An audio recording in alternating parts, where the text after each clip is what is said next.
Kejaksaan Agung Republik Indonesia kembali menetapkan satu tersangka baru kasus korupsi pekerjaan pembangunan atau desain and build Jalan Tol Jakarta Cikampek 2, affiliated ruas Cikunir, Kerawang Barat, termasuk on-off ramp pada Simpang Susun Cikunir dan Kerawang Barat, yaitu SB selaku Direktur PT Bukaka Teknik Utama periode 2008 sampai dengan sekarang. Hal itu disampaikan Kepala Pusat Penerangan Hukum Kejagung Ketut Sumedana. Dalam penyusunan basic desain dan struktur baja, tersangka SB bersekongkol untuk mengatur dan mengubah spesifikasi material tertentu yang hanya dapat disediakan oleh perusahaan yang bersangkutan. SB disangkakan melanggar pasal 2 ayat 1 dan pasal 3 junto pasal 18 Undang-Undang Pemberantasan Tindak Pidana Korupsi junto pasal 55 ayat 1 ke 1 KUHP. Sebelumnya Kejagung telah menetapkan 3 tersangka dalam kasus tersebut, yakni DD selaku Direktur Utama PT Jasa Marga Jalan Layang Cikampek atau JJC periode tahun 2016 sampai 2020, YM selaku Ketua Panitia Lelang PT Jasa Marga Jalan Layang Cikampek JJC, dan TBS sebagai staf tenaga ahli jembatan PT LAPI Genes Hatama Konstling. Menteri Pekerjaan Umum dan Perumahan Rakyat PUPR Basuki Hadi Mulyono buka suara terkait pembangunan Jalan Tol Jakarta Cikampek atau JAPEK 2 alias Tol MBZ yang seharusnya dibangun dengan menggunakan rangka beton namun diubah menjadi rangka baja Selasa 21 November 2023. Basuki mengatakan bahwa penggunaan rangka baja tak akan menimbulkan risiko dan tak jauh berbeda dengan rangka beton. Pasalnya, kata dia, rangka baja yang dipergunakan sekarang sudah diuji sertifikasi. Elit Tipikor NHICW menanggapi pernyataan Menteri Pekerjaan Umum dan Perumahan Rakyat Republik Indonesia tersebut. Menurut Elit Tipikor NHICW, Menteri sebenarnya tidak mengeluarkan statement yang seperti itu. Bukan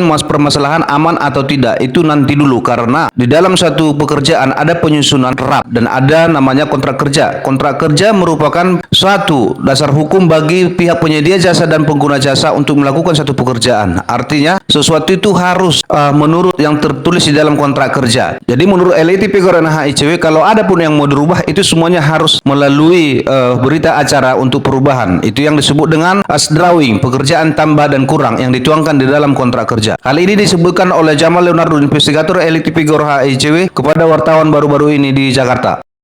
Seharusnya Menteri PUPR tidak mengeluarkan statement seperti itu ya, karena beliau itu kan seorang teknis, orang teknik, artinya ilmu pasti.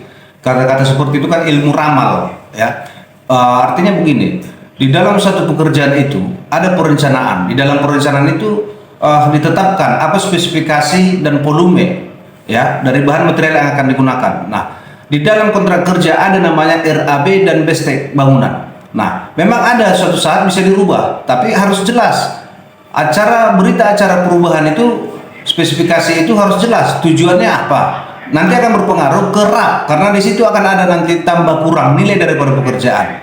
Kan begitu, artinya semua harus tertib. Jadi menurut kami pernyataan Menteri PUPR yang seperti itu ngeles namanya ya, seakan-akan untuk mengkaburkan permasalahan. Bukan begitu.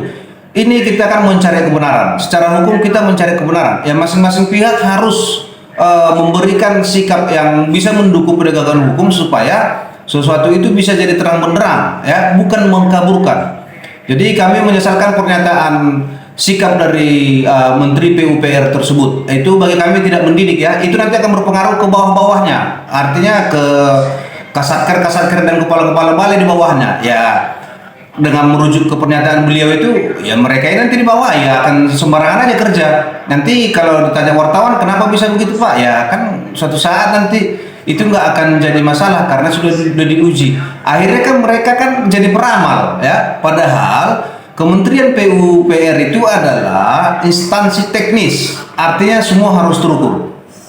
Publik meminta kepada Menteri Pekerjaan Umum dan Perumahan Rakyat Indonesia supaya tidak melakukan manuver. Publik juga berharap agar Kejagung lebih konsen meneliti korupsi-korupsi yang ada di daerah tentang pekerjaan infrastruktur. Dari Jakarta, tim liputan ICW Ribu TV melaporkan untuk Anda.